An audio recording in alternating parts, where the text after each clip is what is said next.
नमस्कार दोस्तों, स्वागत है आपका एक्सप्लेन्ड इन्फो में। तो बच्चों, जो हमारी केवीएस की पेडागोजी सीरीज़ है उसमें जो आज का हमारा टॉपिक है वो होने वाला है इंस्ट्रक्शन प्लान, जिसमें हम ईयर प्लान हो गया, यूनिट प्लान हो गया और लेसन प्लान को डिस्कस करेंगे। देखिए दोस्तों, सबसे पहले हम बात करेंगे इंस्ट्रक्शन प्लान को, जिसको हम हिंदी में क्या बोलते हैं, अनुदेशन योजना, यानी कि अनुदेश देना। तो सबसे पहले प्लान को समझते हैं। प्लान क्या होता है? आपको कहीं अपने दोस्तों के साथ घूमने आना है तो आप लोग क्या करते हो, एक दिन पहले बैठ के प्लानिंग करते हो, या फिर आपको कोई पढ़ाई करनी है, कोई ऐसा काम करना है जिसमें आप चाहते हो कि जो आपका रिजल्ट है वो अच्छा रहे, और मतलब जो भी आपका उस प्लान को लेके जो एम है वो सक्सेसफुल हो पाए। जो भी आपका एम है तो आप क्या करते हो, उस चीज़ की प्लानिंग करते हो कि हाँ, मुझे ये कैसे करना है। जैसे बच्चे होते हैं वो क्या करते हैं कि मुझे आज ये पढ़ना है, आज इतना पढ़ना है, आज उतना पढ़ना है। तो आपने प्लानिंग कर ली जिससे कि आपका टाइम इधर उधर फालतू की जो एक्टिविटीज़ होती हैं उसमें वेस्ट ना हो, आपका माइंड भी डाइवर्ट ना रहे, आपके दिमाग को पता हो कि अब आपका अगला टास्क क्या होने वाला है। इससे जो आपका कम समय में अच्छा पोटेंशियल निकल के आता है उसको हम प्लानिंग कहते हैं। तो अब यहाँ पे जो वर्ड आता है बच्चों हमारा, वो होता है इंस्ट्रक्शन प्लान, यानी कि अनुदेशन योजना। तो देखिए कि क्या होती है ये हमारे जो स्कूल हो गए या मैनेजमेंट हो गए उन सब में अप्लाई होती है। देखिए, अ प्रोसेस ऑफ डिसाइडिंग, एक ऐसी प्रक्रिया जो डिसाइड करती है कि व्हाट टू टीच, क्या पढ़ाना है, या फिर हाउ टू टीच, कैसे पढ़ाना है, and in the teaching learning process, मतलब कि जो टीचिंग लर्निंग प्रोसेस होता है उस टाइम पे आपको क्या पढ़ाना है और कैसे पढ़ाना है, वो सारा जो आपका सिस्टम है ना, क्या और कैसे की पीछे की जो पूरी कहानी है वो हमारे इंस्ट्रक्शन प्लान में आती है। जैसे आप लोग के इंस्ट्रक्शन प्लान का ही एक पार्ट होता है करिकुलम, और उसके अंदर जो आता है बच्चों वो आता है आपका लेसन प्लान आ गया। फिर ये सब चीज़ें हमारे उसके अंदर इंक्लूड रहती हैं, ठीक है। तो देखिए, एक सिंपल सी एक डेफिनेशन और है बच्चों की, the key to successful teaching is planning. अगर आपको किसी भी चीज़ को सक्सेसफुल बनाना है तो उसका जो की होती है, जो चाबी होती है, जो कुंजी होती है ना, हम कहते हैं सफलता की कुंजी क्या है, हार्ड वर्क होता है। तो वैसे ही प्लानिंग भी क्या होती है, सफलता की, मतलब टीचिंग की जो टीचिंग है, अगर आपको अपने टीचिंग लर्निंग को सक्सेसफुल बनाना है तो उसकी जो की है वो बच्चों प्लानिंग होती है। स्कूल में टीचर भी आता है अगर, तो पहले वो एक दिन पहले पूरा प्री प्लान करके आता है कि भैया आज मुझे ये टॉपिक पढ़ाना है और किस तरीके से पढ़ाना है, ये सारा प्रोसेस। आप इसको बिहेवियर जो फॉर्म है इसमें अप्रोच करके देखो तो आपको ये टॉपिक अच्छे से समझ में आएगा, ठीक है। जैसे इस समय मैं आपको पढ़ा रही हूँ तो मैंने भी पहले क्या किया, पहले कंटेंट देखा कि मुझे आपको क्या पढ़ाना है, क्या आपको डिलीवर करना है। फिर मैंने उसको पीडीएफ फॉर्म में तैयार किया, फिर मैं अब आपको वीडियो बना के मतलब आप तक पहुंचा रही हूँ। तो ये सारी क्या प्लानिंग का हिस्सा है मेरे। इससे क्या होता है कि मेरा जो मतलब आप तक जो इन्फॉर्मेशन जाती है यही कोशिश रहती है कि अच्छी पहुँचाई जाए। और देखिए बच्चों, जो इसके प्रिंसिपल्स होते हैं वो क्या क्या होते हैं, एक मिनट। देखिए, सबसे पहले जो हमारे प्रिंसिपल्स आते हैं बच्चों किसके, इंस्ट्रक्शन के, वो क्या होते हैं, it is important for understanding the basic of the course in the context of the educational institution. कि शिक्षण संस्थान के जो संदर्भ में पाठ्यक्रम के आधार को समझने के लिए इंस्ट्रक्शन महत्वपूर्ण होते हैं। अगर टीचर के पास में टीचर को आपको सिलेबस को समझाना है, उसका बेस क्या है, इंस्ट्रक्शन है। इंस्ट्रक्शन क्या है, जो भी सिलेबस है उसमें सब कुछ मेंशन होता है ना कि आपको ये पढ़ाना है, ये वो जो भी चीज़ें आपके सिलेबस के अंदर मेंशन है वो टीचर के लिए क्या है, एज अ इंस्ट्रक्शन है, जिसपे टीचर अपनी टीचिंग लर्निंग प्रोसेस को आगे बढ़ाता है। फिर बच्चों क्या आता है, to determine what content to be included in the course concerning set objective. मतलब जो भी आपके लक्ष्य हैं, अगर आप बच्चे को मैथ्स पढ़ा रहे हो तो जो आपका कंटेंट होगा वो जो होगा मैथ्स से संबंधित होगा। आपकी कोशिश रहेगी कि आप मैथ्स में अच्छे तरीके से बच्चे को समझा सको, जो आपके लर्निंग ऑब्जेक्टिव हैं वो पूरे हो सकें। तो दूसरा जो हमारा प्रिंसिपल होता है इंस्ट्रक्शन का, वो क्या होता है कि कंटेंट डिसाइड करना है। जैसे इस समय मेरा जो कंटेंट है या फिर जो मैं आपको पढ़ाती हूँ, जो भी मैं आपके साथ शेयर करती हूँ, वो क्या है, हम पहले कंटेंट डिसाइड करते हैं कि हमें हमारे जो लर्नर्स, जो हमारे बच्चे हैं, उनको क्या डिलीवर करना है। फिर to complete the subject matter at the specific time, मतलब जो भी आपने, जैसे आपने आपका मैथ्स का सब्जेक्ट लिया बच्चों को पढ़ाने के लिए, तो आपको पता होता है कि आपको ये जो सब्जेक्ट है कितने टाइम में पूरा करना है, क्योंकि उसके आगे कि जो बाकी प्रोसेस होते हैं वो उस पर डिपेंड होते हैं। जैसे कि अगर इस समय आपका जो कोर्स है केवीएस पेडागोजी सीडीपी का, तो मुझे पता है कि मुझे कितने टाइम में कंप्लीट करना है, बिकॉज आपका एग्जामिनेशन आने वाला है। तो ये चीज़ें क्या है कि आपको बच्चे की नीड के अकॉर्डिंग उससे पहले जो उसका कंटेंट होता है, जो सिलेबस होता है, वो आप स्पेसिफिक टाइम में कंप्लीट कराते हो। वो क्या है, प्रिंसिपल है हमारा इंस्ट्रक्शन का कि सब कुछ हमारा पहले से ही डिसाइड है और टीचर को हर एक बिंदु को फॉलो करना है और अपने टीचिंग लर्निंग को इफेक्टिव बनाना है, ठीक है।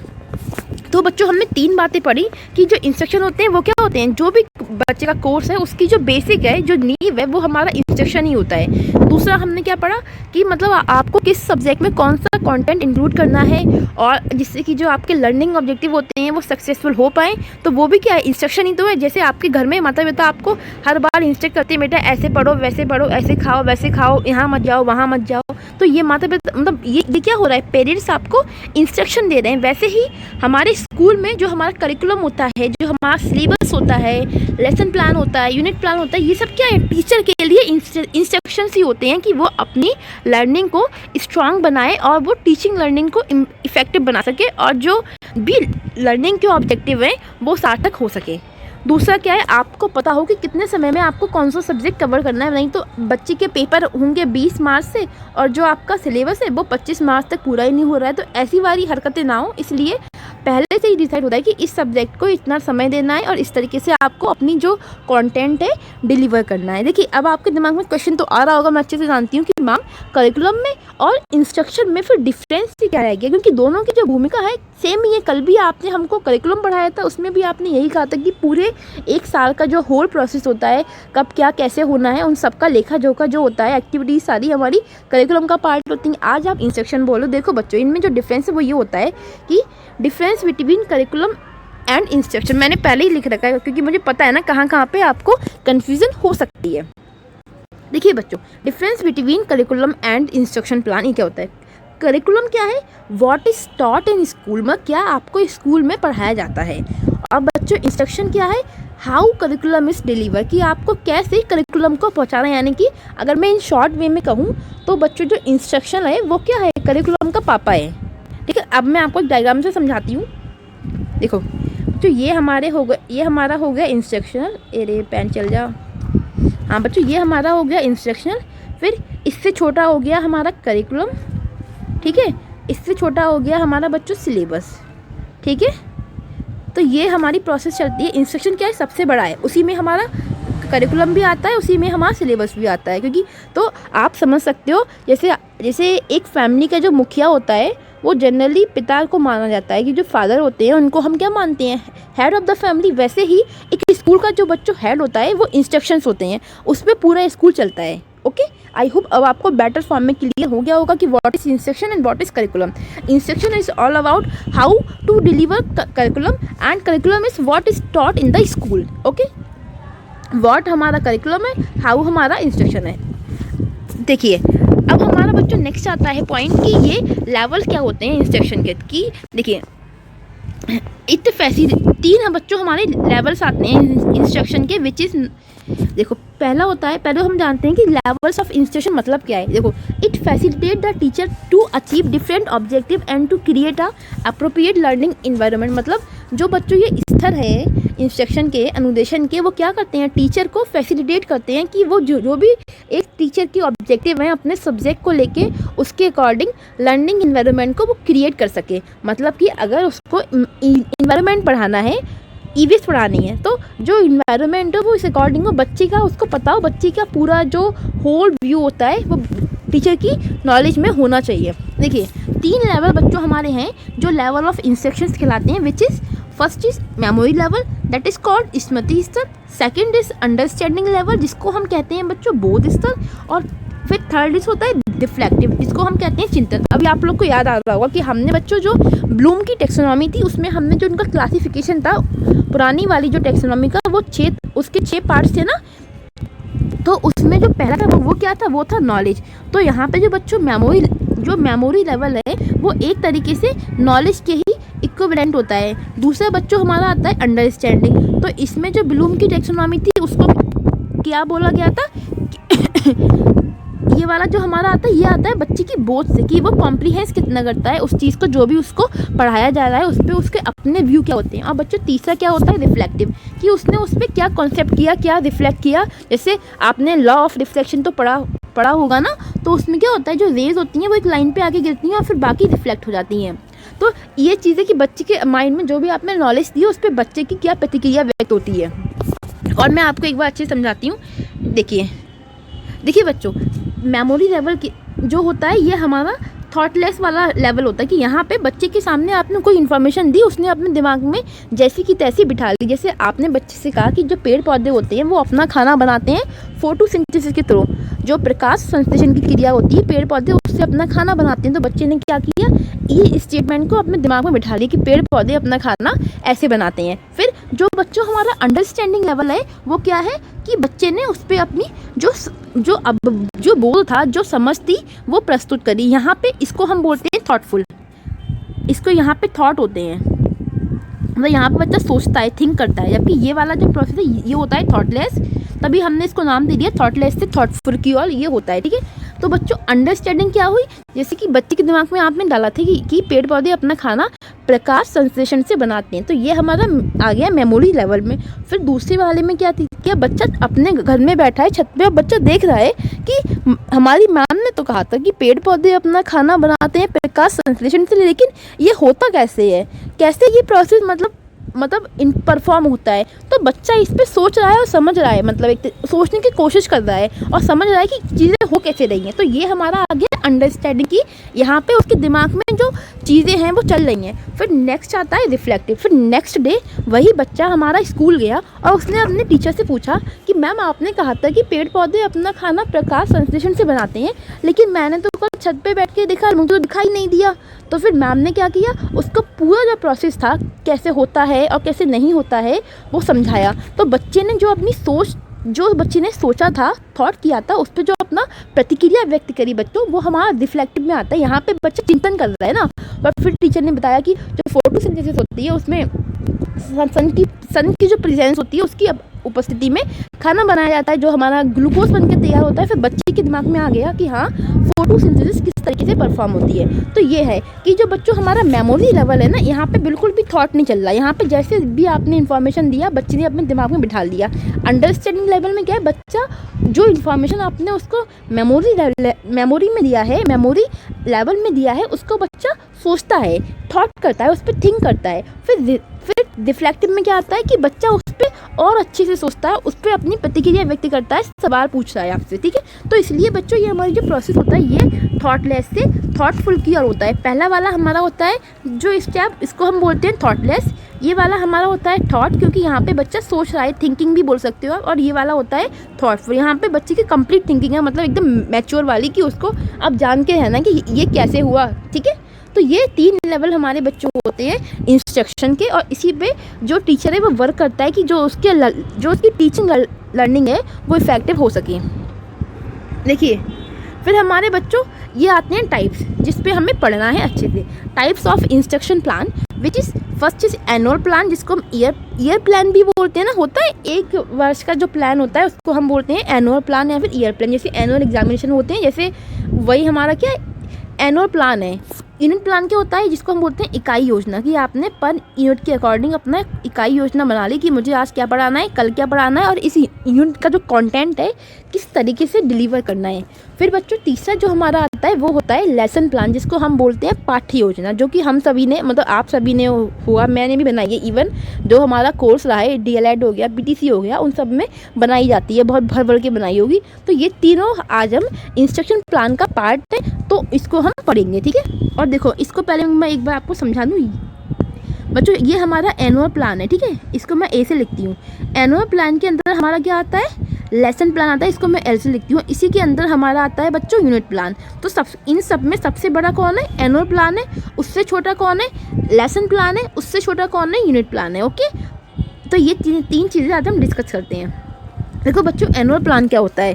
देखो एनुअल प्लान क्या है ना, एक तरीके से An annual plan contain all academic and co-curricular activities to be taken in the specific academic year। मतलब कि एक पूरे साल में जितनी भी स्कूल में गतिविधियाँ होनी हैं, जितनी भी एक्टिविटीज़ होनी है, चाहे वो आपकी पढ़ाई से संबंधित हो या फिर पढ़ाई के साथ साथ जो बाकी एक्टिविटीज़ जो होती हैं, जैसे कॉम्पिटिशन्स होते हैं, बास्केटबॉल वगैरह हो गया, ऐसे कॉम्पिटिशन्स हो गए, कोटेशन कॉम्पिटिशन्स हो गया, एक्शन पोर हो गया, डिबेट हो गई। तो ये सारी जो आपकी एक्टिविटीज़ होती हैं वो सब क्या है, हमारा एनुअल प्लान में ही निर्देशित होती हैं। कि पूरे एक साल की जो मतलब आपकी स्टडी का पूरा प्लान है वो हमारा क्या एनुअल प्लान है, जिसमें क्या आता है, एक तरीके से ये बच्चों आउटलाइन है।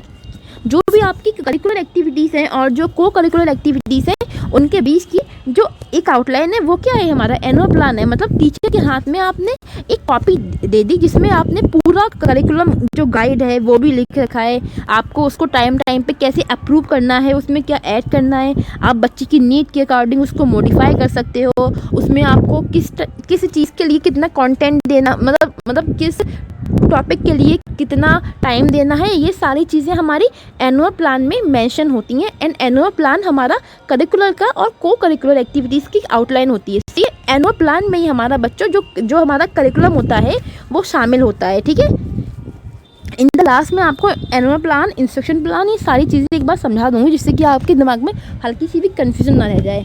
ठीक है, अब देखो इसमें एक डेफिनेशन बच्चों हमारी और आती है। अब देखो इसके फ़ायदे क्या हैं, जो वो आई थिंक मैंने लगाई नहीं है। देखिए, एडवांटेजेस ऑफ ईयर प्लान, ये क्या करता है बच्चों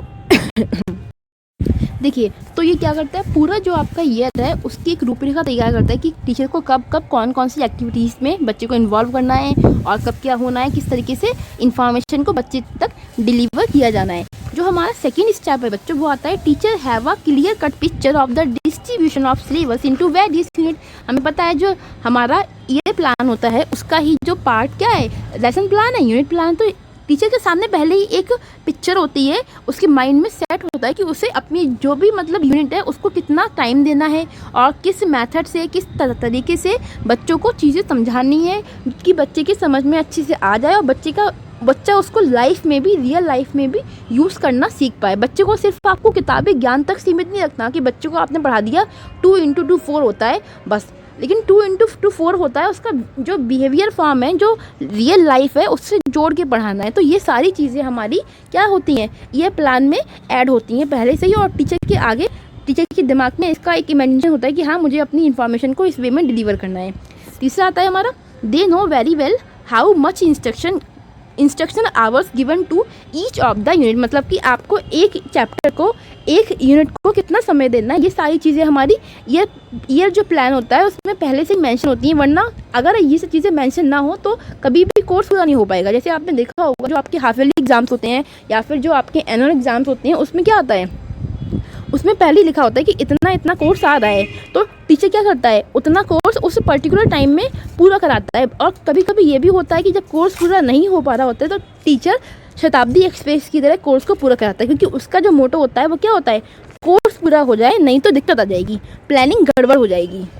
फिर क्या होता है बच्चों, ये किस चीज़ पे जो ईयर प्लान है वो एम्फसाइज करता है किस पे, कॉग्निटिव, अफेक्टिव और साइकोमोटर डोमेन की बच्चे का जो संज्ञान है, जो बच्चे के जो माइंड है उसमें जो क्रिएटिविटी है वो डेवलप हो सके, उसकी जो थिंकिंग है वो डाइवर्जेंट हो, वो एक टॉपिक पे डिफरेंट टाइप से सोच सके, जो उसकी रीजनिंग पावर है, जो उसकी एनालिटिकल पावर है वो स्ट्रांग होनी चाहिए। और अफेक्टिव मतलब उसको इंसान बनाता है, इंसान मतलब एक तरीके से उसके अंदर फीलिंग्स भी आए, जो सोसाइटी है वहाँ के जो लोग हैं उसको लेके उसके अंदर इमोशंस हो, वरना अगर उसके अंदर इमोशंस ही नहीं होंगे तो क्या होगा, वो एक सोशलेबल पर्सन नहीं बन पाएगा और सोसाइटी में एडजस्ट होने में उसको दिक्कत आएंगी। तो ये जो एनुअल प्लान है सिर्फ इसी बात पे जोर नहीं देता कि आपको बच्चे को किताबी कीड़ा बनाना है, बच्चे को आपका होलिस्टिक डेवलपमेंट करना है, इस पे बेस्ड होता है। तीसरा होता है साइकोमोटर, मतलब इसमें हमारी जो फिजिकल एक्टिविटीज़ आती हैं, खेलना कूदना भागना दौड़ना, जो बाकी जो स्कूल्स वगैरह में होती हैं, जो अच्छे स्कूल होते हैं ना वहाँ पे चीज़ें होती हैं, जो मीडियम स्कूल होते हैं बच्चों वहाँ पे नहीं होती हैं। मैं किसी स्कूल की बुराई नहीं कर रही, बट जो सच्चाई है वो बोल रही हूँ आपसे। आपने देखा होगा कि मतलब कि एक बच्चा है जो बहुत अच्छे स्कूल से पढ़ा है और वही एक बच्चा है जो नॉर्मल स्कूल से पढ़ा है, तो दोनों का एप्टीट्यूड, एटीट्यूड और लैंग्वेज, टोन, हर चीज़ में बहुत डिफरेंस होता है। ऑल दिस अबाउट क्या, इन्वायरमेंट, क्योंकि वो जो बच्चा अच्छे स्कूल में पढ़ के आया उसको ऐसा इन्वायरमेंट मिला कि उसका कॉन्फिडेंस ही अलग होता है। तो कुल मिला के बेसिक मोटी बातें हैं जो हमारे ईयर प्लान का पार्ट है, और ईयर प्लान में ही हम देखिए, और इसको मैंने हिंदी में भी लिखा है, परेशान होने की बिल्कुल ज़रूरत नहीं है। हिंदी वाले बच्चे हिंदी में पढ़ सकते हैं, PDF में भेज देती हूँ अपने टेलीग्राम पे। देखिए ये रहा एक सैम्पल है किसका, ईयर प्लान का, ये मैंने गूगल से लिया है फ़िलहाल। देखो ये क्या लिखा है, यहाँ पे लिखी है यूनिट्स, यहाँ पे लिखा है कि आपको कितने पीरियड में इसको इसी जैसे इन्वायरमेंट जो यूनिट है इसको आपको 4 पीरियड में कंप्लीट कराना है। कौन से मंथ में कराना है, जुलाई में कराना है। आपको इसमें कौन सा मेथड यूज़ करना है, नरेशन मेथड हो गया, डिस्कशन हो गया, कोऑपरेटिव लर्निंग हो गई, मतलब एक दूसरे के साथ में डिस्कस करना कि अरे तुम्हारा घर है उसके पास जो गार्डन है वहाँ पे कौन कौन से पेड़ पौधे हैं, कौन कौन से फूल हैं, या कौन कौन से तुम्हारे घर के आसपास एनिमल्स हैं, ये जो भी चीज़ें आपके चारों ओर है उन सब चीज़ों के बारे में बच्चों से आपस में डिस्कशन कराना। इससे क्या होंगे, बच्चे आपस में जो एक दूसरे के थॉट्स हैं वो शेयर करते हैं। और दूसरा, बच्चों में कॉन्फिडेंस भी आता है बातचीत करने का भी। फिर इसमें जो हमारा TLM है जिसको हम बोलते हैं टीचिंग लर्निंग मटेरियल, वो क्या यूज़ होता है कि आपने बच्चे को कोई भी नेचर का सीन था उसकी पिक्चर दिखाई और बच्चे से पूछा बच्चों ये क्या है वो क्या है, और फिर आपने उसके साथ में जो को करिकुलर एक्टिविटीज़ कराई। जैसे कि हम क्या मनाते हैं, वर्ल्ड इन्वायरमेंटल डे मनाते हैं। तो ये सारी चीज़ें जो क्या होती हैं पहले से ही हमारा जो ईयर प्लान होता है उसमें मेंशन होती हैं। ये एक सैम्पल है ईयर प्लान का। अब ओके बच्चों, ये हमारा प्रिपरेशन की हम ईयर प्लान को कैसे प्लान करते हैं। देखो सबसे पहले ईयर प्लान, उसमें क्या आता है, सब्जेक्ट आता है, सब्जेक्ट वाइज होता है, मंथ वाइज होता है, यूनिट वाइज होता है, इवन पीरियड वाइज कि आपको किस पीरियड में क्या पढ़ाना है, और बाकी उसके साथ में कौन कौन सी एक्टिविटीज़ परफॉर्म करानी है कि बच्चे को वो चीज़ें अच्छे से समझ में आ सकें। फिर जो बच्चों हमारी को करिकुलर एक्टिविटीज़ होती हैं उसमें क्या आता है, आपके प्रोग्राम्स हो गए, प्रोजेक्ट हो गए, फील्ड ट्रिप्स हो गई, जैसे आप बच्चों को कहीं घुमाने ले गए, जू वगैरह हो गए, या बाकी आपने कॉम्पिटिशन्स कराए, ऐसे कॉम्पिटिशन्स हो गया, कोटेशन कॉम्पिटिशन्स हो गया, डिबेट कॉम्पिटिशन्स हो गया, या फिर प्रोग्राम्स मतलब आपने जो मतलब आपने 4-5 बच्चों का एक ग्रुप बनाया और उनसे एक नाटक में मंचन कराया। तो इससे क्या है, बच्चे सीख रहे हैं। जैसे होता भी कि अगर सोसाइटी में आपको किसी चीज़ के प्रति अवेयरनेस फैलानी हो तो लोग क्या करते हैं, नुक्कड़ नाटक हो गए, ये सारी एक्टिविटीज़ को परफॉर्म करते हैं, प्रोजेक्ट वगैरह हो गए। तो ये सारी चीज़ें क्या है, आप बच्चे को करिकुलर एक्टिविटीज़ के तहत देते हो, सिखाते हो, जिससे कि बच्चा 4 और तरीके से चीज़ों को सीख सके। फिर इसमें क्या क्या होता है, इसमें हॉलीडेज़ भी पहले से मेंशन होते हैं, एग्जामिनेशंस आपके कब कब होंगे, वो सारी चीज़ें हमारे ईयर प्लान में ही ऐड होती हैं। बाकी बच्चों एक और इसका अच्छा पॉइंट है, 2 heads आर बेटर देन 1, मतलब कि all teachers of the subject should plan and prepare it together. जितने भी मतलब होता है ना मोस्टली कि आपने देखा होगा कि ये 2 स्कूल हैं, एक जगह क्या है, एक जगह एक सब्जेक्ट का बस एक टीचर है, दूसरी जगह एक सब्जेक्ट के 2 टीचर हैं। तो यहाँ पे जो बच्चों एनुअल प्लान बन के तैयार होगा और इसके कंपैरिजन में वो कम इफ़ेक्टिव होगा, क्योंकि यहाँ पे सिर्फ एक टीचर की जो नॉलेज है, जो एक्सपीरियंस है वो शेयर किया गया। जबकि यहाँ पे जब एक ही सब्जेक्ट के बहुत सारे टीचर्स होते हैं तो वो क्या करते हैं, आपस में एक दूसरे के साथ में अपने थॉट्स को शेयर करते हैं, जिससे कि एक इफ़ेक्टिव एनुअल प्लान निकल के आता है। तो वही हमने कहा है कि 2 हाथ मतलब 2 heads आर बेटर देन 1, कि 2 सिर क्या है, एक से क्या होते हैं, भले होते हैं। हम बोलते भी है ना, एक और एक 2। वैसे भी हम बोलते हैं कि अगर कोई काम को ज़्यादा अच्छा करना हो तो उसको हमें एकता के साथ करना चाहिए। बाकी क्या है, इसका बच्चों फोकस किस पे रहता है, फोकस रहता है जो हमारे टॉपिक्स होते हैं, सब टॉपिक्स होते हैं, मतलब हर चीज़ को बिल्कुल अप से लेके बिल्कुल डाउन तक जो अप्रोच होती है वो अप्लाई होती है एनुअल प्लान में। आप बिल्कुल टॉप से लेके बॉटम तक जाते हो, मतलब बच्चे का पूरा जो ऊपर से लेके नीचे तक सारे जो पहलू होते हैं, एक्सपेक्ट होते हैं, उसको आपको इम्प्रूव करना होता है। फोकस होता है जो टॉपिक्स होते हैं, सब टॉपिक्स होते हैं, सब पॉइंट्स होते हैं, और साथ में इसमें फ्लेक्सिबिलिटी भी होती है। ऐसा नहीं है कि आपने एक बार में बना दिया और फिर उसमें आप नीड भी है फिर भी आप चेंज ना कर पाओ। वैसे भी हमारी जो लॉ ऑफ नेचर क्या है कि समय समय पे हमें नीड होती है तो हम उन चीज़ों को अपनी नीड के अकॉर्डिंग चेंज करते हैं। तो इसमें भी चेंजेस हो सकते हैं अकॉर्डिंगली टाइम। जैसे कि जो आपका कोरोना का टाइम था, उस टाइम पे जो भी स्कूल्स में जो मतलब आपका एनुअल प्लान था वो उतने अच्छे से उस वे में फॉलो नहीं हो पाया। तो टीचर्स ने क्या किया, जो लर्निंग स्टाइल था वो चेंज किया। जो ऑफलाइन पढ़ाई थी वो ऑफलाइन की जगह ऑनलाइन में आ गई। ऑनलाइन में आई तो उसमें जो हमारे जो ऑडियो विजुअल एड्स से हमारा मोबाइल फ़ोन हो गया, कंप्यूटर हो गया, PDFs वगैरह हुई, बहुत सारी चीज़ों का यूज़ हुआ। बिल्कुल जो सीखने का और सिखाने का तरीका था बिल्कुल चेंज हो गया। तो ये चीज़ ये क्या है, फ्लेक्सिबिलिटी है ना, इससे जिससे कि आपका टीचिंग लर्निंग जो है वो रुके ना, कॉन्टीन्यूसली हो सके। तो बच्चों ये तो हमारी जो कहानी है वो थी एनुअल प्लान की। अब आते हैं हम यूनिट प्लान पे। ये क्या होती है, ये एक तरीके से सीरीज़ होती है किसकी, लेसन प्लान की। मतलब इसमें पर्टिकुलर टॉपिक हो गया, पर्टिकुलर लेसन हो गया, वो सारी चीज़ें दी जाती हैं। जैसे आपकी जो किताबें होती हैं उसमें एक यूनिट होती है, उसके अंदर 3-4 क्या होते हैं, टॉपिक्स होते हैं जो उससे संबंधित होते हैं। तो वही है कि हमें उन टॉपिक को किस वे में बच्चों को डिलीवर करना है, वो हमारा यूनिट प्लान का पार्ट होता है। देखो बच्चों, a detailed plan on how a particular topic will conducted including students activities and to meet the objective, मतलब कि डिज़ाइन करना कि छात्रों की गतिविधियों सहित, मतलब उसमें आपको कौन सी एक्टिविटीज़ परफॉर्म करानी है उसका भी जो आपका एम है पहले ही निर्धारित होता है। उसके साथ में किसी विशेष विषय को कैसे संचालित किया जाएगा, इस पर एक आपकी डीप स्टडी होती है, डीप प्लानिंग होती है कि आपको, अगर आपको बच्चों को पढ़ाना है, अगर आपको बच्चे को ह्यूमन बॉडी पार्ट्स पढ़ाने हैं तो आप क्या करते हो, पहले से ही पूरा डिज़ाइन करते हो कि मैं बच्चे के सामने एक डायग्राम लेके जाऊंगा और फिर उससे पूछूंगा कि तुम्हारे तुम्हारे ये क्या है वो क्या है, और फिर उसको समझाऊंगा। तो ये सारी क्या है, आपके एक प्लानिंग है जो कि आप एक पर्टिकुलर यूनिट के प्रति दिखा रहे हो। और ये बच्चों हमारा क्या है, छोटा पार्ट है किसका, एनुअल प्लान का। इसमें क्या होता है, आप यूनिट को सिलेक्ट करते हो। देखो, और बच्चों ये जो हमारा यूनिट प्लान है ये देन है गेस्टॉर्ट वादी की। हमने जो गेस्टॉर्ट साइकोलॉजी पढ़ी थी, उनका जो फोकस रहता है वो रहता है कि आप पूरे को परसीव करो बजाय देन, मतलब पूरे को एक साथ परसीव करने की बजाय आप छोटे छोटे पार्ट्स में परसीव करो। तो वही चीज़ें ये क्या करते हैं, आप बच्चों को छोटे छोटे यूनिट्स में तोड़ के अगर चीज़ों को सिखाओगे तो बच्चे की लर्निंग स्ट्रांग होगी, उसको ज़्यादा अच्छे से समझ में आएगा। जैसे कि अगर मैं अभी आपको सारे टॉपिक्स हैं एक साथ में करा दूं तो क्या वो आपको समझ में आएंगे, नहीं ना, ऊपर से निकल जाएंगे। तो इसलिए एक टीचर को भी पता होना चाहिए कि उसे कब और किस वे में कौन से टॉपिक को अपने स्टूडेंट तक डिलीवर करना है। ठीक है बच्चों, एक हमारे मनोवैज्ञानिक हैं, मैंने पढ़ा था, उनकी एक मतलब डेफिनेशन है, उसको हम थोड़ा सा पढ़ लेते हैं। देखो, एक मनोवैज्ञानिक जिनका नाम बॉरिच, तो जो बॉरिच है उनका मानना है कि जो यूनिट प्लान होता है वो एक तरीके का विजुअल ब्लूप्रिंट होता है, जो कि टीचर के आगे ये होता है कि उसको पता होता है कि उसको क्या सिखाना है और किस वे में सिखाना है। उसमें आप अपने कॉन्टैक्ट को पहले सिलेक्ट करते हो कि हाँ भैया मुझे आज ये चीज़ें पढ़ानी, फिर आप उसको एक पर्टिकुलर फॉर्म में ऑर्गेनाइज करते हो कि आपको इस ऑर्डर में बच्चे को ये वाली इन्फॉर्मेशन को डिलीवर करना है। फिर बाद में आप क्या करते हो, उसको इवेल्युएट भी करते हो। मतलब आप जब क्लास में बच्चों को पढ़ाता है तो लास्ट में क्या करता है, उससे उस टॉपिक से संबंधित क्वेश्चन से पूछता है जिससे कि समझ में आ सके कि बच्चों के दिमाग में क्या ये टॉपिक क्लियर हुआ भी नहीं हुआ। तो ये हमारा क्या है, इवेल्युएशन है। ठीक है, तो मतलब इन द शॉर्ट भी आप इसको ऐसे याद रखो, व्हाट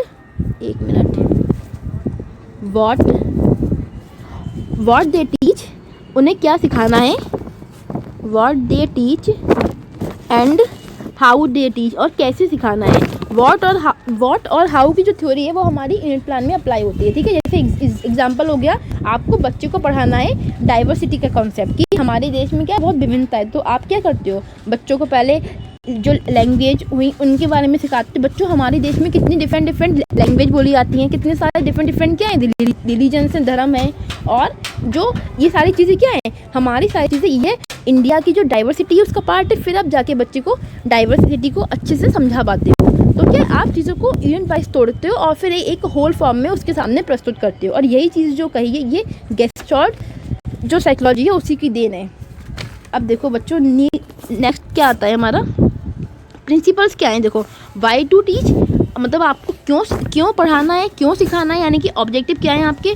फिर आता है हमारा, वाई टू टीच यानी कि क्यों सिखाना है, ऑब्जेक्टिव क्या है। फिर आता है व्हाट टू टीच यानी कि क्या सिखाना है, कंटेंट क्या होना चाहिए, आपको किस तरीके से अपनी स्ट्रेटजी को अप्लाई करना है। How to teach, why what how, कैसे आपको सिखाना है, यानी कि यहाँ पे आपके मेथड्स आते हैं जो आप TLM वगैरह बनाते हो ना, कि किस तरीके से आपको मतलब बच्चे तक की इन्फॉर्मेशन को पहुंचाना है। आप ऑडियो विजुअल जो एड्स होते हैं उनका यूज़ करते हो, या फिर कैसे दिखा रहे हो, एक्टिविटी करा रहे हो। और फिर did they learn and how much they learn, मतलब कितना उनने सीखा और क्या सीखा, इसको आप क्या करते हो, लास्ट में इवेल्युएट करते हो। तो ये हमारे क्या है, प्रिंसिपल्स हैं, विच इज़ ऑब्जेक्टिव,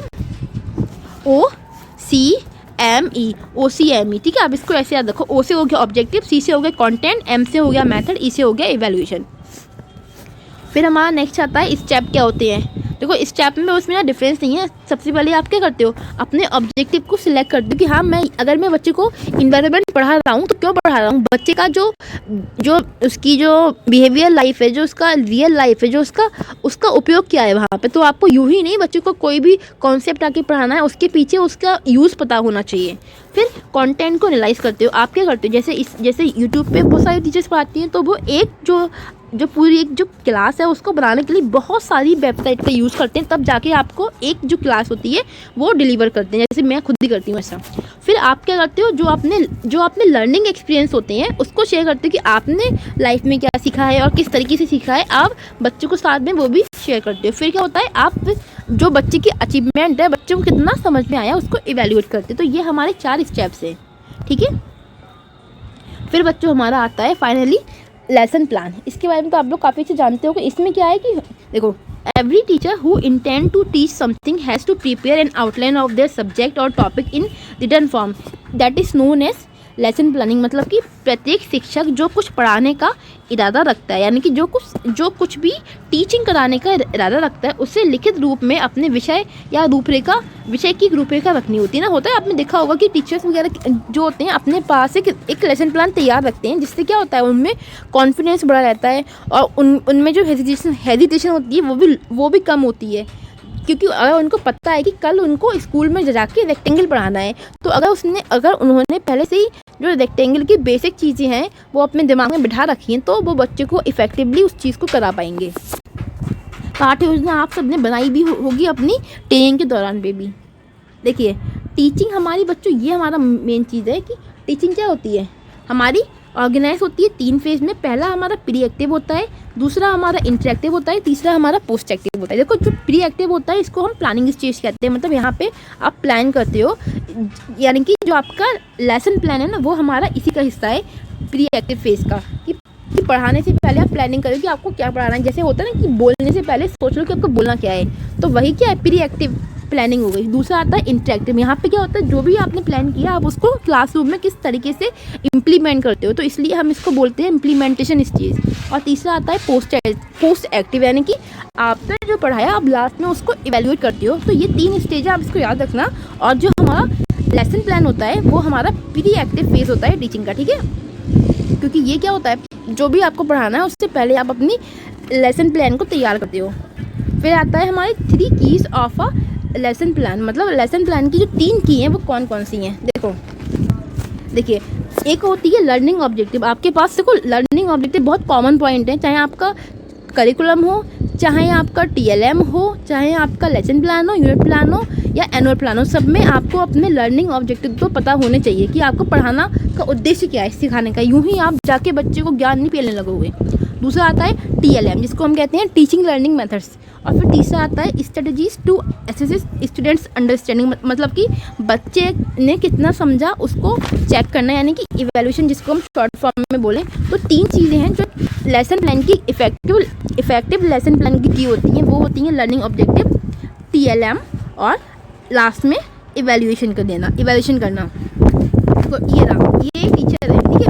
तो ये क्या कर रहा है, ये हमारा बच्चों रिलेशनशिप है बिटवीन ऑब्जेक्टिव्स क्या है आपके, लर्निंग एक्सपीरियंस और इवैल्यूएशन। ये क्या है, what do I want student to learn. मतलब ये क्या है, टीचर का लर्निंग ऑब्जेक्टिव है कि मैं क्या चाहता हूँ कि बच्चा क्या सीखे। फिर क्या है, फिर what teaching and learning activity where I use. मैं ऐसे कौन से वे अपनाऊँ, तरीके अपनाऊँ कि बच्चे को मैं इफेक्टिवली सिखा सकूँ। यानी कि यहाँ पे आएगा आपका TLM, ठीक है, TLM।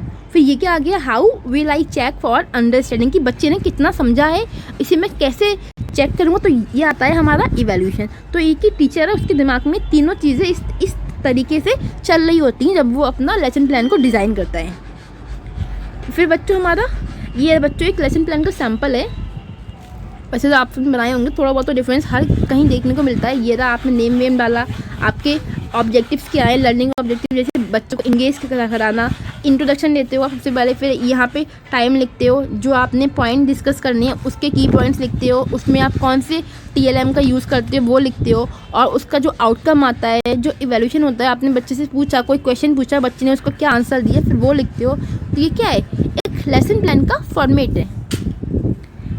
फिर देखो, ये वाला चीज़ हमारी बच्चे इंपॉर्टेंट आती है, 5 ES मॉडल ऑफ कंस्ट्रक्टिविज्म। देखिए, ये जो 5 ES मॉडल है हमारा रॉजर वाइबी के द्वारा, ये जो मॉडल पूरा एक साइक्लिक प्रोसेस है। मतलब कि एक चक्रीय प्रक्रिया है। यानी कि मैं कहूँ, ये मॉडल की जो 5 स्टेप है ये इंटीग्रेटेड, आपस में जुड़ी हुई हैं। ये 5 चीज़ें एक दूसरे पर अपना इफेक्ट डालती हैं। देखिए, जो पहला आता है बच्चों, हम इसको इस डायग्राम से अच्छे से समझ पाएंगे। पहला स्टेप क्या है, इंगेज करना। हम कहते हैं करो बच्चों को एक्टिविटीज़ पे, जिससे कि बच्चे की लर्निंग स्ट्रांग हो। तो इनके अकॉर्डिंग कि बच्चा क्या है, जो कंस्ट्रक्टिविज्म में वो मानते हैं कि बच्चा क्या है, बच्चे के पास एक्सपीरियंस तो होते हैं, बच्चा कभी भी खाली दिमाग नहीं होता। मतलब जो हमारे टैबुला रासा थे उन्होंने कहा है कि बच्चा क्या है, एक ब्लैंक स्लेट है। जब लेकिन जो कंस्ट्रक्टिविज्म में वो मानते हैं कि बच्चा ब्लैंक स्लेट नहीं है, उसके दिमाग में पहले से ही कोई ना कोई स्कीमा होता है, मतलब कोई ना कोई नॉलेज होती है।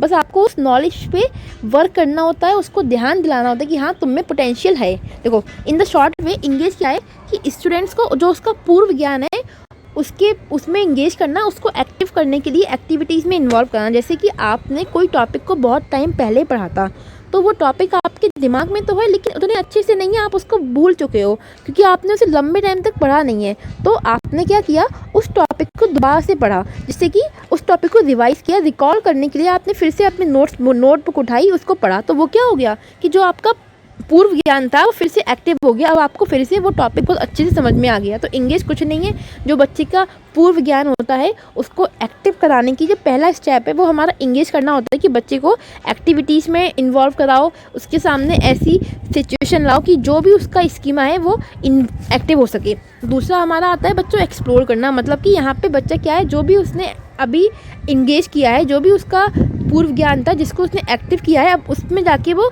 सोचे, उसके बारे में वो इन्वेस्टिगेट करे चीज़ों को लेकर। कि स्टूडेंट्स यहाँ पे क्या करते हैं, इन्वेस्टिगेट करते हैं किसी भी फिनोमेना को, या फिर जो उसका पूर्व ज्ञान है उस समय उस चीज़ को समझते समय उसको कौन सी समस्याएं आई थी, क्यों आई थी, तो क्यों आई थी, कैसे आई थी, ये वाला जो सवाल है वो हमारा आता है एक्सप्लोर करना। कि आपका जो पूर्व ज्ञान है उस पूर्व ज्ञान में आपको उस पर्टिकुलर टॉपिक को पढ़ते समय जो समस्या आई थी आपको समझ में नहीं आया, तो क्यों नहीं आया। तो यानी कि एक्सप्लोर हमारा क्या है, ओवरऑल एक तरीके से ऑब्जर्व करना है अपनी प्रायर नॉलेज को और उसके बारे में सोचना है कि उसमें जो दिक्कतें आ रही हैं वो क्यों आ रही हैं। फिर आता है नेक्स्ट हमारा एक्सप्लेन। यहाँ पे क्या है, बच्चा क्या करता है, students explain the phenomena new knowledge. फिर बच्चे ने जो भी उसको दिक्कतें आई थी बच्चे ने उस पर काम किया और उन दिक्कतों को दूर कर दिया। अब उसका कॉन्सेप्ट एकदम क्लियर हो गया और उसमें जब उस दिक्कतों को दूर किया तो कहीं ना कहीं उसने कुछ न्यू जो चीज़ें होंगी वो भी उसमें इन्वॉल्व की होंगी। तो बच्चा यहाँ पे एक्सप्लेन करता है, यानी कि जो एक्सप्लेनेशन है, जो यहाँ पे नई जो नॉलेज है उसको क्रिएट करता है, उसको अप्लाई करता है। फिर इलेबोरेट, अब यहाँ पे बच्चे ने जो अपना कॉन्सेप्ट को फॉर्म किया है उसको एक्सटेंड करता है, वो हमारा आता है बच्चों इलेबोरेट। जैसे छोटा 5th क्लास में आप बच्चे के लिए अगर कोई टॉपिक सिखाते हो तो उसी टॉपिक का जो हायर लेवल होता है वो क्या होता है, 6th क्लास में उस टॉपिक को हम ज़्यादा डिटेल में बच्चे को फिर से सिखाते हैं, क्योंकि बच्चे का कॉग्निशन तब तक उतना डेवलप हो चुका होता है। तो वही चीज़ है कि यहाँ पे किसी टॉपिक को छोटे फॉर्म में आपने रिटेन किया और इलेबोरेट में क्या आपने उस टॉपिक को एक्सप्लेन कर दिया। जैसे अगर अभी मैं चाहूँ तो इस पर 1 घंटे की वीडियो बना सकती हूँ, इतना मैं एक्सप्लेन कर सकती हूँ, बट उससे कोई मतलब नहीं है ना, टाइम वेस्ट होगा। तो यहाँ पे कुल मिला के क्या है, इस टॉपिक को एक्सटेंड करना कि students apply their knowledge towards new situation. की बच्चे ने जो भी नॉलेज को मतलब सीखा है उसको वो अप्लाई करता है नई परिस्थितियों में, और जो उसकी नॉलेज होती है यहाँ पे गहरी होती है, यहाँ पे डीप नॉलेज होती है, सिर्फ ऊपर की नहीं होती है। ठीक है, फिर लास्ट में क्या आता है हमारा इवेल्युएट करना, जिसको हम बोलते हैं students reflect on their knowledge, अपनी नॉलेज को रिफ्लेक्ट करता है और उसका फिर असेसमेंट होता है जो टीचर की तरह होता है। लास्ट में क्या होता है, टीचर क्या करता है, बच्चे से क्वेश्चन पूछता है कि जो भी टीचर ने बच्चे को समझाया वो टॉपिक के अगेंस्ट, फिर बच्चा जो रिफ्लेक्शन के थ्रू अपने आंसर देता है, वो क्या है, वो इवैल्यूएशन है कि बच्चे को कितना समझ में आ गया, कितना नहीं आया। ठीक है, अब देखो इसको अगर आपको मैं कहानी के माध्यम से समझाऊं तो हमारा जो बच्चों इंगेज था, इंगेज में क्या हुआ, 2 बच्चे थे, देखो इधर देखो, ऐसे देखिए, दो ग्रुप थे। टीचर ने क्या किया, इन 2 ग्रुप को एक प्लेग्राउंड में भेज दिया, उनसे कहा वहाँ पे जो चीज़ें दिखती हैं उनको आप नोट करना। तो बच्चों ने वहाँ पे देखा, चीज़ों को ऑब्जर्व किया। फिर टीचर ने उन बच्चों को बुलाया और उनसे कहा ये रहा ब्लैक बोर्ड, यहाँ पे लिखो वो सारी चीज़ें जो आपने वहाँ पे प्लेग्राउंड में देखी थी। तो वो दोनों ग्रुप ने क्या किया, आपस में डिस्कशन किया कि मैंने ये देखा, मैंने वो देखा, तो वो चीज़ें यहाँ पे लिखी, यानी कि वो कहीं ना कहीं वो चीज़ें उसकी जो पूर्व ज्ञान था उसमें थी बट उस एक्टिव नहीं थी। तो टीचर ने बच्चे को एक्टिव फॉर्म में लाने के लिए उसकी जो पूर्व ज्ञान था उसको एक्टिव कर दिया। फिर एक्सप्लोर में क्या आता है, अन्वेषण करना है। यहाँ पे टीचर क्या करता है, बच्चे के सामने कोई भी टॉपिक रखता है, उसका इंट्रोडक्शन देता है। जैसे कि हमारी जो चैप्टर्स होते हैं उसमें क्या होता है, जो पहला पन्ना होता है उसमें इंट्रोडक्शन होता है लिखा हुआ। हम कोई भी चीज़ को शुरू करते हैं, आप लोग जब एक्सपेरिमेंट वगैरह भी करते हो फिजिक्स केमिस्ट्री वगैरह के, तो सबसे पहला जो उसका पॉइंट होता है वो क्या होता है, इंट्रोडक्शन करना, जिसमें हम बताते हैं कि हमारे ऑब्जेक्टिव्स क्या हैं। फिर तीसरा आता है एक्सप्लेन करना, फिर आपने किस तरीके से उस चीज़ को परफॉर्म किया आप उसको एक्सप्लेन करते हो। ठीक है, यहाँ पे आपका क्या आता है, प्रेजेंटेशन वे है एक तरीके का कि चीज़ों को आप किस तरीके से प्रेजेंट करते हो। फिर आता है इलेबोरेट करना, मतलब कि उसी प्रेजेंटेशन को और आगे एक्सटेंड करना, आप उसको एनालाइज करते हो सिचुएशन को डिफरेंट वे में, ज़्यादा आप उस जो सिचुएशन है उसको एनालाइज करते हो डीपली जाके। फिर आता है लास्ट में होता है आपका बच्चों इवैल्यूएशन, जिसको हम कहते हैं रिफ्लेक्टिव क्वेश्चन, जहाँ पे आप अपनी प्रतिक्रिया व्यक्त करते हो। टीचर बच्चों से क्वेश्चन पूछता है और इवैल्यूएट करता है कि जो टीचिंग लर्निंग है वो किस हद तक सक्सेसफुल रह पाई। तो ये जो 5 स्टेप थे हमारे बच्चों, ये रॉजर बाइबी ने दिए थे, इसको हम 5 ES मॉडल ऑफ कंस्ट्रक्टिविज्म के नाम से जानते हैं। इसको आप देख लेना, और ये डायग्राम है, इसको आप समझना, आपको ईजी समझ में आ जाएगा। इसका सीक्वेंस चेंज मत करना, क्योंकि सीक्वेंस इसका यही रहेगा जो दे रखा है, engage, explore, explain, elaborate, evaluate. Engage इसकी कोई देखते वैसे बनती नहीं है, 5 E से आप इसको याद रखना, बाकी मैं देखूंगी बाद में, अगर मुझे टाइम मिला तो मैं बना दूंगी।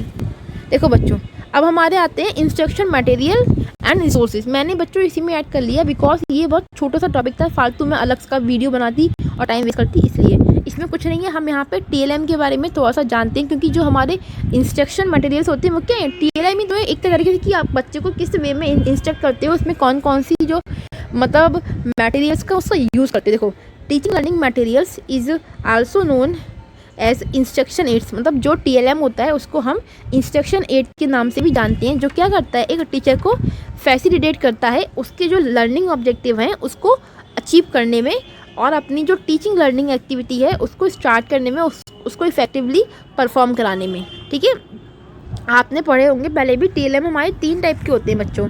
ठीक है, एक होता है ऑडियो, एक होता है विजुअल, एक होता है ऑडियो विजुअल, वो आगे आएगा। पहले हम थोड़ा सा इसका एक हमारी और डेफिनेशन लिखी है कि it provide a range of learning experience to learner from direct to indirect. ये क्या है, ये शिक्षार्थियों को प्रत्यक्ष से अप्रत्यक्ष रूप से विभिन्न प्रकार के सीखने के अनुभव प्रदान करता है। मतलब बच्चे के सामने जो चीज़ें हैं वहाँ से लेके जो चीज़ें बच्चे के सामने नहीं है, यानी कि जो उसकी अब्स्ट्रैक्ट नॉलेज है, जो उसकी अब्स्ट्रैक्ट थिंकिंग है, उसको भी डेवलप करता है क्या, टीचिंग लर्निंग मटेरियल, जिसको हम इंस्ट्रक्शन मटेरियल के नाम से भी जानते हैं।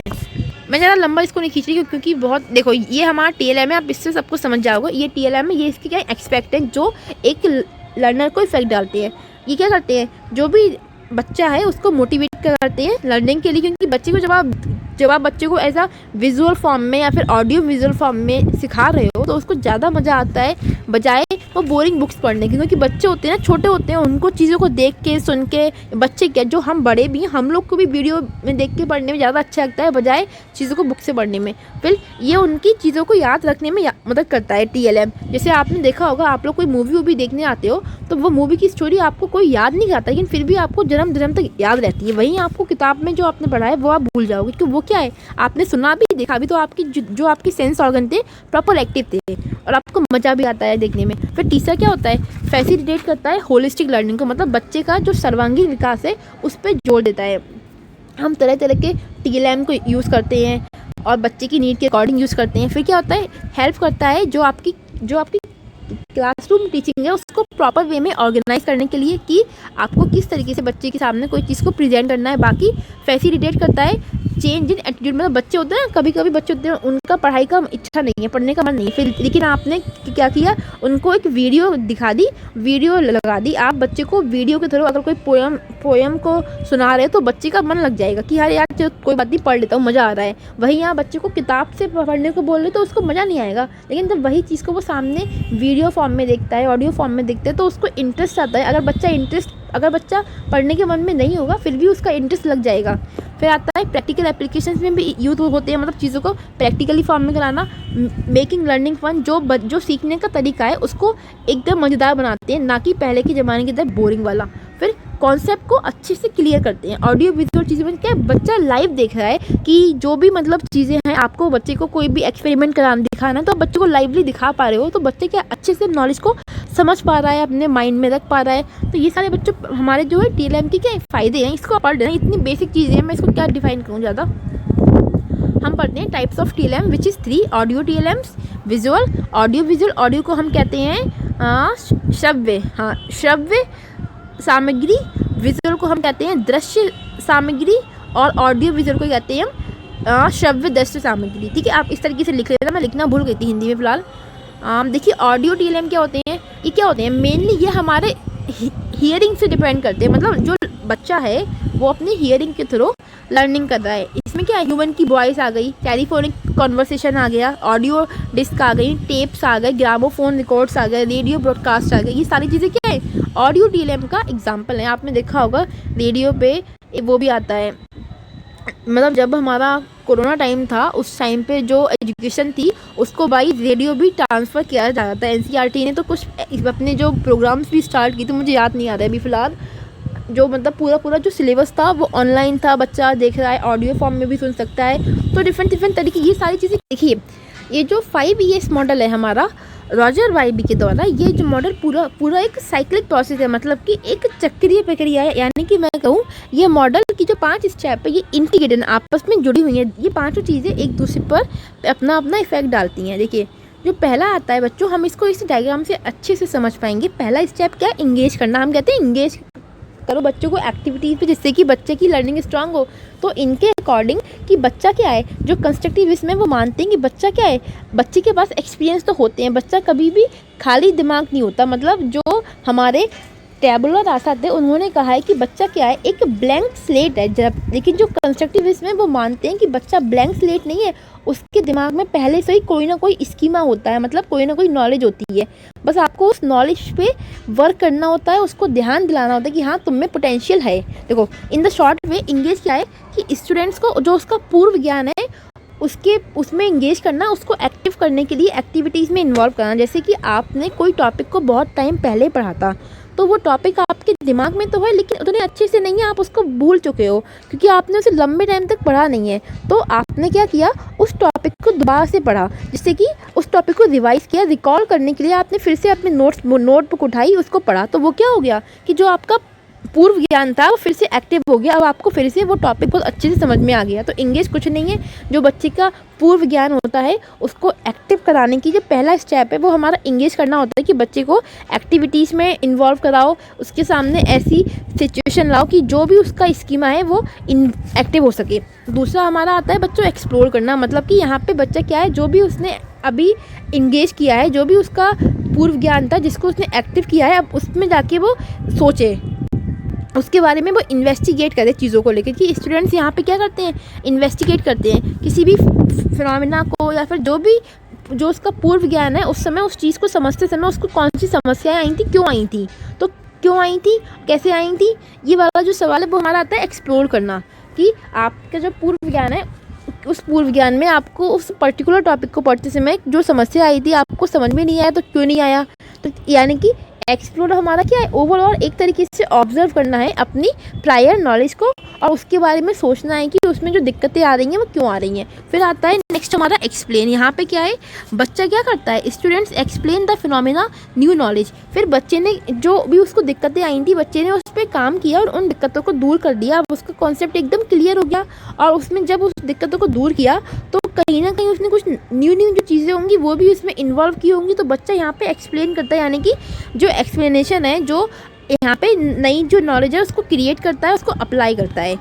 फिर इलेबोरेट। अब यहाँ पे बच्चे ने जो अपना कॉन्सेप्ट को फॉर्म किया है उसको एक्सटेंड करता है, वो हमारा आता है बच्चों इलेबोरेट। जैसे छोटा 5th क्लास में आप बच्चे के लिए अगर कोई टॉपिक सिखाते हो तो उसी टॉपिक का जो हायर लेवल होता है वो क्या होता है, 6th क्लास में उस टॉपिक को हम ज़्यादा डिटेल में बच्चे को फिर से सिखाते हैं, क्योंकि बच्चे का कॉग्निशन तब तक उतना डेवलप हो चुका होता है। तो वही चीज़ है कि यहाँ पे किसी टॉपिक को छोटे फॉर्म में आपने रिटेन किया और इलेबोरेट में क्या आपने उस टॉपिक को एक्सप्लेन कर दिया। जैसे अगर अभी मैं चाहूँ तो इस पर 1 घंटे की वीडियो बना सकती हूँ, इतना मैं एक्सप्लेन कर सकती हूँ, बट उससे कोई मतलब नहीं है ना, टाइम वेस्ट होगा। तो यहाँ पे कुल मिला के क्या है, इस टॉपिक को एक्सटेंड करना कि students apply their knowledge towards new situation. की बच्चे ने जो भी नॉलेज को मतलब सीखा है उसको वो अप्लाई करता है नई परिस्थितियों में, और जो उसकी नॉलेज होती है यहाँ पे गहरी होती है, यहाँ पे डीप नॉलेज होती है, सिर्फ ऊपर की नहीं होती है। ठीक है, फिर लास्ट में क्या आता है हमारा इवैल्यूएट करना, जिसको हम बोलते हैं students reflect on their knowledge. अपनी नॉलेज को रिफ्लेक्ट करता है और उसका फिर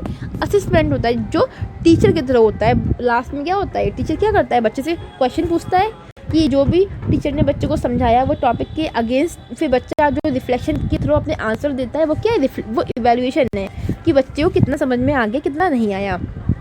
ठीक है, अब देखो इसको अगर आपको मैं कहानी के माध्यम से समझाऊं तो हमारा जो बच्चों इंगेज था, इंगेज में क्या हुआ, दो बच्चे थे, देखो इधर देखो, ऐसे देखिए, दो ग्रुप थे।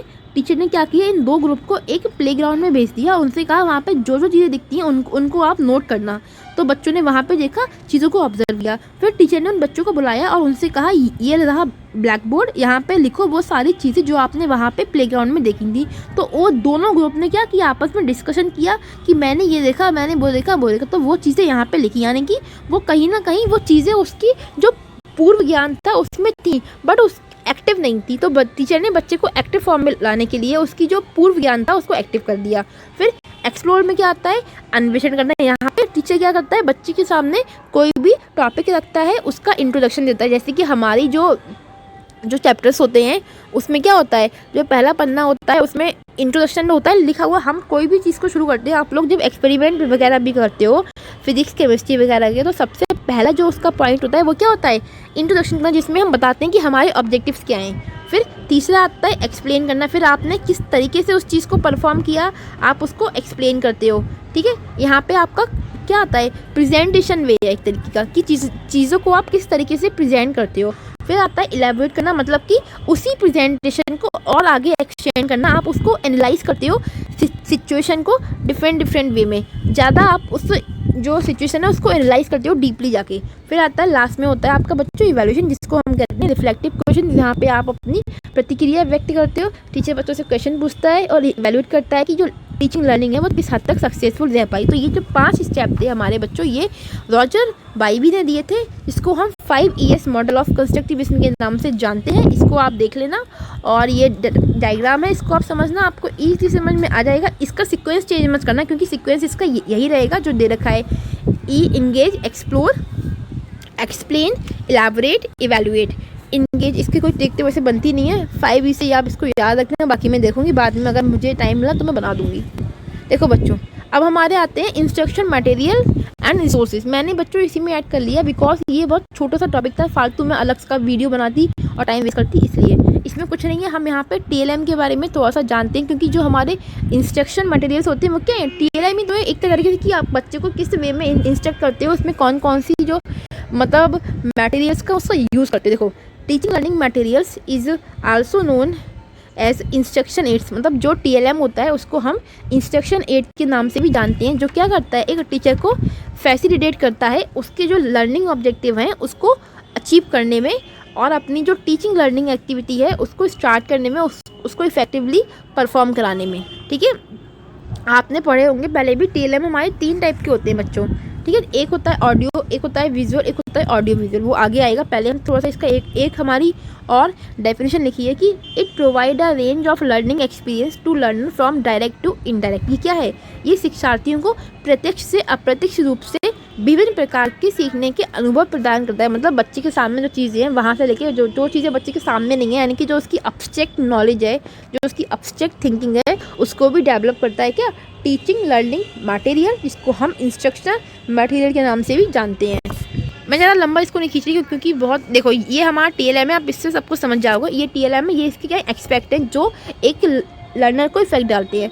ये क्या करते हैं, जो भी बच्चा है उसको मोटिवेट करते हैं लर्निंग के लिए, क्योंकि बच्चे को जब आप बच्चे को ऐसा विजुअल फॉर्म में या फिर ऑडियो विजुअल फॉर्म में सिखा रहे हो तो उसको ज़्यादा मज़ा आता है बजाय वो बोरिंग बुक्स पढ़ने की। क्योंकि बच्चे होते हैं ना, छोटे होते हैं, उनको चीज़ों को देख के सुन के, बच्चे क्या जो हम बड़े भी, हम लोग को भी वीडियो में देख के पढ़ने में ज़्यादा अच्छा लगता है बजाय चीज़ों को बुक से पढ़ने में। फिर ये उनकी चीज़ों को याद रखने में मदद करता है TLM। जैसे आपने देखा होगा, आप लोग कोई मूवी देखने आते हो तो वो मूवी की स्टोरी आपको कोई याद नहीं करता, लेकिन फिर भी आपको जन्म जन्म तक याद रहती है। वहीं आपको किताब में जो आपने पढ़ा है वो आप भूल जाओगे, क्योंकि वो क्या है, आपने सुना भी देखा भी, तो आपकी जो आपकी सेंस ऑर्गन थे प्रॉपर एक्टिव थे और आपको मज़ा भी आता है देखने में। फिर तीसरा क्या होता है, फैसिलिटेट करता है होलिस्टिक लर्निंग को, मतलब बच्चे का जो सर्वांगीण विकास है उस पर जोर देता है।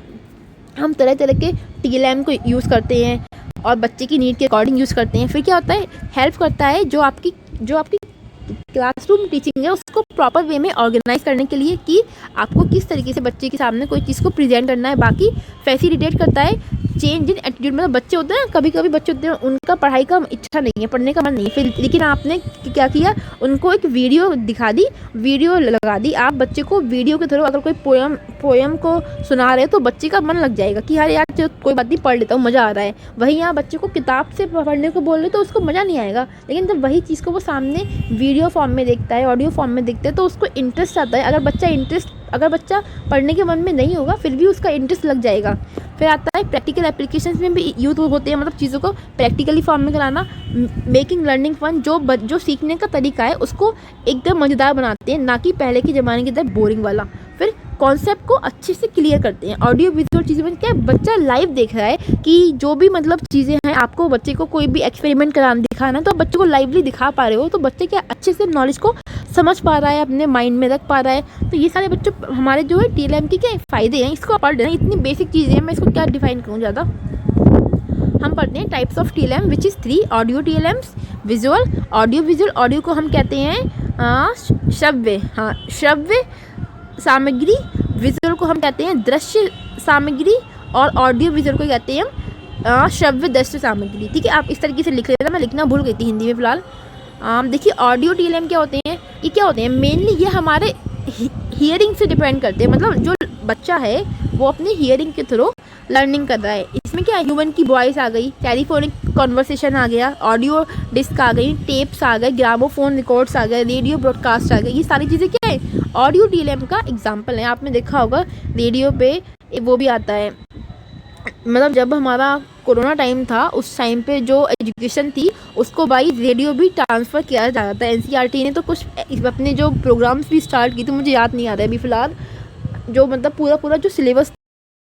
तो ये क्या है, ऑडियो जो TLM होगा वो कुल मिला के बच्चे का जो हियरिंग सेंस है उसके थ्रू बच्चे की लर्निंग को स्ट्रॉन्ग कराते हैं, इंटरेस्टिंग कराते हैं। इसमें हमारा ह्यूमन आवाज़ हो गई, टेलीफोन में जो बोल रही हूँ वो क्या, ऑडियो TLM ही तो एक तरीके का। ऑडियो डिस्क हो गई, टेप्स हो गई, ग्रामोफोन हो गई, ये सारी चीज़ें क्या हमारे ऑडियो में आती हैं। ठीक है, इसको पढ़ लेना, ये हल्का सा टॉपिक है इसलिए मैंने इसको ज़्यादा इस पर दिमाग खर्च नहीं करा है। देखो विजुअल TLM क्या होते हैं, विजुअल मीन्स क्या होता है, जो चीज़ें आपको सामने से विजुलाइज, जो चीज़ें आप देख के सीखते हो, यानी कि this type of TLMs involve the sense of vision.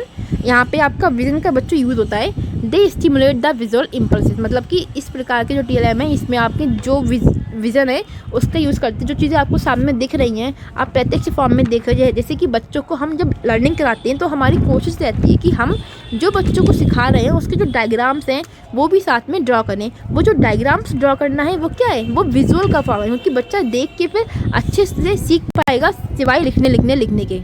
Okay, सुन, तो जो विजुअल है वो क्या है, वो जोर देता है चीज़ों को देख के सिखाओ, इससे लर्निंग स्ट्रांग होगी, बढ़िया होगी, इफेक्टिव होगी। तो ये सारी बातें बच्चों अच्छी हैं। आप लोग देखे होंगे जो बच्चे छोटे होते हैं उनकी जो किताबें होती हैं बड़ी हरी भरी होती हैं, उसमें बहुत सारे डायग्राम्स होते हैं, क्योंकि वो बच्चे में इंटरेस्ट पैदा करते हैं उन बुक्स को पढ़ने के लिए। अदरवाइज़ क्या होता है, जैसे जैसे बच्चे बड़े होते रहते हैं उनकी किताबों में जो डायग्राम होते हैं वो हटते रहते हैं, अगर होते भी हैं तो वो ब्लैक एंड वाइट फॉर्म में होते हैं, और जो उनकी जो फॉन्ट होता है वो भी बहुत छोटा छोटा होता है। एकदम जो किताबें होती हैं बन जाती हैं पैसिव फॉर्म में पहुंच जाती हैं, तो उनमें पढ़ने में मज़ा कम आएगा बच्चों को। इसलिए उनकी जो किताबें होती हैं वो हम इतना अच्छे से हरा नीला पीला सारे रंगों का उपयोग करते हैं और प्यारी प्यारी बुक्स बनाते हैं जिससे कि बच्चा पढ़ने में मज़ेदार फील करे। ठीक है, तो इसमें हमारी जो टेक्स्ट बुक्स हो गई, इंसाइक्लोपीडिया हो गया, मैगजीन्स हो गई, जहाँ से भी आप विजुअलाइज करके चीज़ों को देख रहे हो, आपके डायग्राम हो गए, मैप हो गए, ग्राफ हो गए, पोस्टर हो गए, चार्ट हो गए, ये सारी चीज़ें क्या हैं, विजुअल TLM के एग्जाम्पल्स हैं। आपने बनाए भी होंगे अपने लेसन प्लान के दौरान पे। फिर क्या आता है, लास्ट होता है हमारा audio visual TLM। Audio visual का सबसे अच्छा एग्जाम्पल है वीडियो। इस समय क्या है, आप मेरी आवाज़ भी सुन रहे हो और साथ में वीडियो भी चल रहा है, तो ये क्या है आपका ऑडियो विजुअल की यहाँ पे देखना और सुनना दोनों चीज़ें साथ साथ होती हैं, वो हमारा होता है ऑडियो विजुअल। ठीक है, इसमें क्या आता है बच्चों, इसमें आते हैं मोशन पिक्चर्स, आपकी जो मूवीज़ होती हैं, वेब सीरीज़ होती हैं, वीडियोस होती हैं, आपका जो स्लाइड होता है, प्रेजेंटेशन होती है, मल्टीमीडिया कंप्यूटर होते हैं, टीवी होता है, ये सब क्या है हमारा ऑडियो विजुअल है। ये बड़ा हल्का सा टॉपिक है, इसको आप ना ऐसे पढ़ लेना, मैंने आगे हिंदी में भी ऐड किया है। तो ये कुल मिला के हमारे आज का जो टॉपिक था बच्चों, इसमें 3 चीज़ें हमने मोटी मोटी पढ़ी हैं। एक बार हम इसको शॉर्ट में डिस्कस करते हैं। सबसे पहले हमने पढ़ा इंस्ट्रक्शन प्लान, जो क्या है सबसे ब्रॉड डोमेन है, उसके अंदर हमारा आता है करिकुलम के अंदर हमारा क्या आता है, फिर लेसन प्लान आता है, उसके अंदर आता है हमारा लेसन प्लान नहीं हमारा आता है एनुअल प्लान। फिर आता है हमारा बच्चों यूनिट प्लान, फिर आता है हमारा लेसन प्लान। तो ये एक डोमेन था जो इस तरीके से वर्क करता है, सही है। सबसे बड़ा क्या है हमारा इंस्ट्रक्शन, उसके अंदर सारी चीज़ें समाहित हैं, हम ऐसे याद रख सकते हो।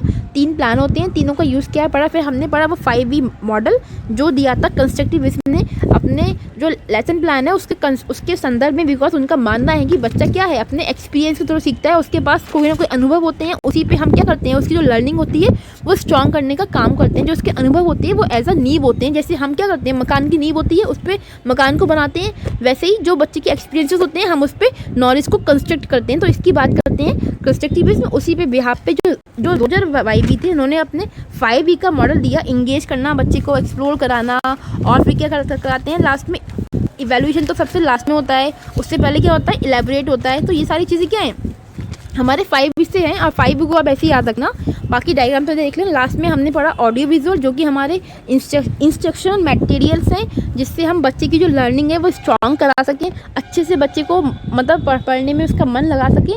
तो ये 3 टॉपिक थे जो बहुत मतलब बड़े थे फिलहाल। इसको कंसाइज वे में आपको जो बेस्ट इन्फॉर्मेशन मैंने आपको शेयर की, आई होप आपको वीडियो अच्छी लगेगी।